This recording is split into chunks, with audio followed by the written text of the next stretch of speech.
everybody. My name is Ilaria St. Florian. I'm a pediatric nutritionist at Stanford Hospital. Right now, if you're not busy, walking by, please join Stanford Health here at the amphitheater on the boardwalk for a presentation. And the title of the presentation is Tips for Your Health and Well-Being with experts from Stanford Health. So please join us. We'll begin here in just a minute. But great opportunity to learn more. Thank you. This is Stanford Health. Thank you. All right. Can you hear me okay?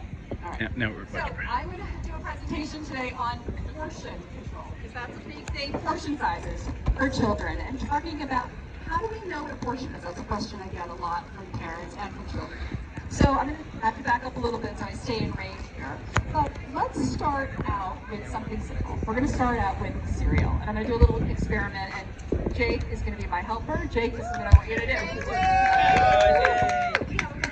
We have a box of cereal. All right? There's no shame. There is no judgment. I want you to work a bowl of cereal like you would in your house.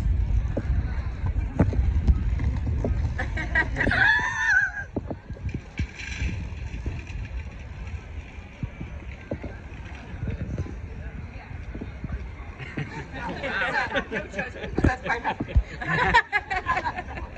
All right. So, how do I know if that's a serving? You say, well, I have cereal for breakfast. My first question is, okay, what type of cereal? But how much are you having? So, how do I know what a serving size is? All right. Anything, and you guys probably all know this, anything that is packaged, canned, boxed, has a nutrition facts label. What is the very first thing you should look at when you look at the nutrition facts label? Serving size. Serving size. All right. Why is that? Because all of the information on here is for one serving. So if I were to look at this, the serving size is a cup, which is generally the way it is for cereal. All right, Jake. Again, no judgment, but this would be the serving size. All right. So you're probably having 3 servings of cereal. So what do? Do you say no cereal? No. You just got serving. All right, and maybe the first time, 2 times, you use a cup, you actually measure it, you see what it looks like in your bowl. After that, you don't have to measure it anymore. And you have milk with it, right? It's kind of logical with cereal. And then you say, well, I'm still hungry because I'm used to having 3 cups, and now you're only saying I can have 1 cup. What do? You add another flavor, right? So you say, all right, I got my grain, I've got milk, which is dairy, maybe I add some fruit. Maybe I add protein. Maybe I have like a hard-boiled egg or scrambled eggs on the side. Maybe I add some nuts into my cereal. So you're adding more food groups, and ultimately what happens is that the portions don't have to be that big because you keep adding food groups. Make sense? All right. Let me show you a couple other examples. Some of this actually blows my mind. So I'm going to use coffee as an example. I teach in the Stanford public schools, and this is my 10th year. And my first year that I was there, one of the gym teachers said to me, please talk to the kids about Takis. At that point, I had never heard about Takis. I'm now sort of a Takis expert. So I went to the store and I bought a bag, right?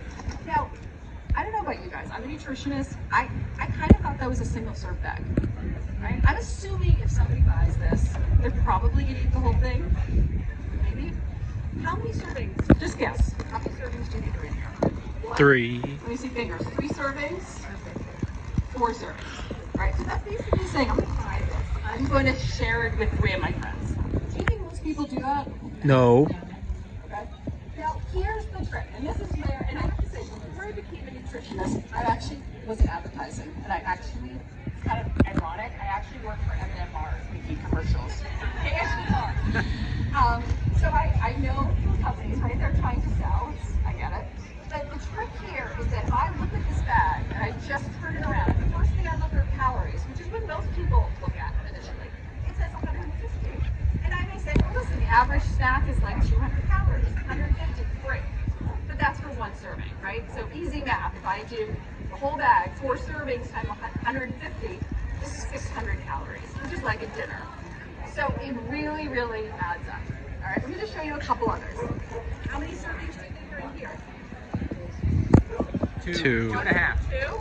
2? Right? Kids say to me, I don't drink soda. I just drink Arizona. No, it's the same thing. There are 3 servings of this. Right? Again, if you look at just the sugar, you think, okay, maybe not that much sugar. But they're actually over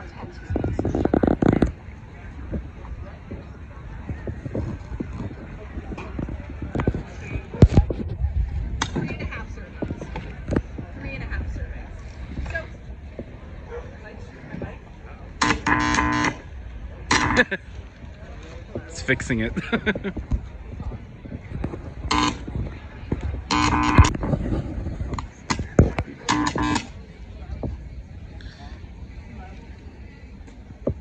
you guys hear me without the mic? Yeah. I'll go closer. You can also come closer. Yeah. So this is what I'm doing on my table today, and I think I'm very visual. So I work with kids, so I'm very visual, tactile.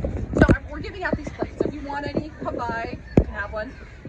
They're portion control plates. So here's the thing. Let's say you're eating pasta, and you're only eating pasta, right? You're probably going to have a lot of pasta because there's nothing else on your dish, right? That makes sense. So what I say to kids is, I don't use the word diet. I don't want you to feel like you're on a diet. I don't want to feel like you're restricting food, because then it doesn't work. But if you portion control the pasta, right? The serving size of pasta is a half cup cooked. It's pretty small.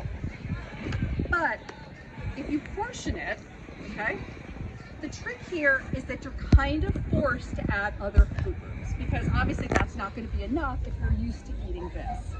And that is the trick. So when you're adding fruits and vegetables, protein, you can add a dairy on the side.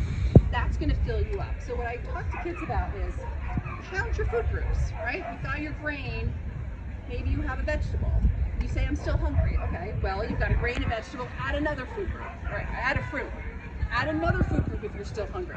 So it's a way to think that instead of just adding more pasta, I'm adding more food groups.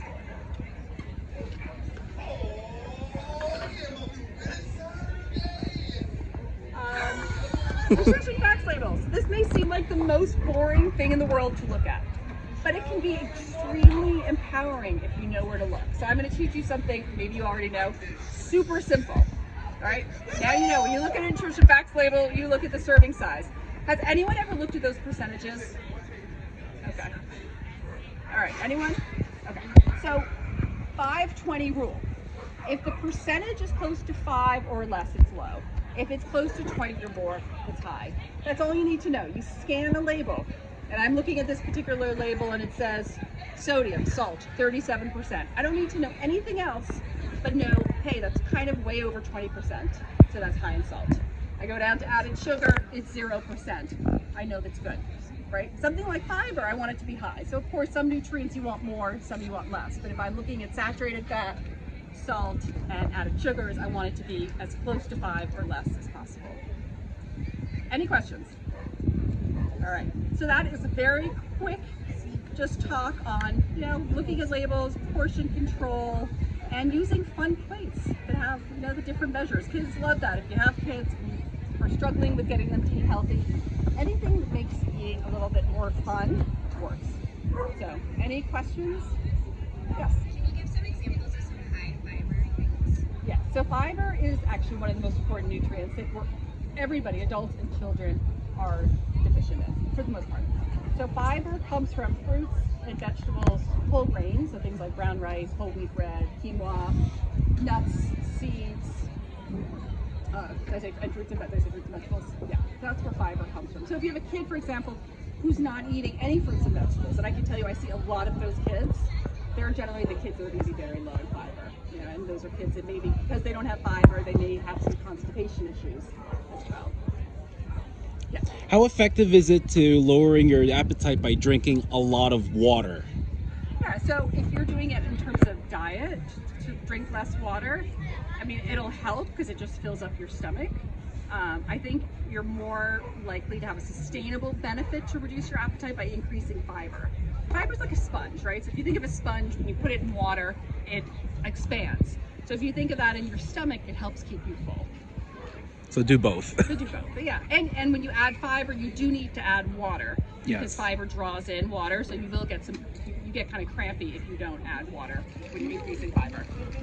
So I have like food allergies to like nuts and seeds generally. Is there anything else I can use to like supplement what, I don't know? Yeah, so if you have food allergies to nuts and seeds, obviously you can't have that, but you can have, there are plenty of other sources of fiber. Beans are another really good one, I don't mention that.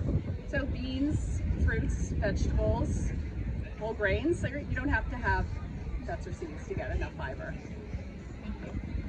Cereals too, like there's certain cereals, like for example, I mean even Cheerios actually has actually no, I take that back, I'm thinking of something else. But things like Raisin Bran. You know, bran cereals have a lot of fiber. Yeah.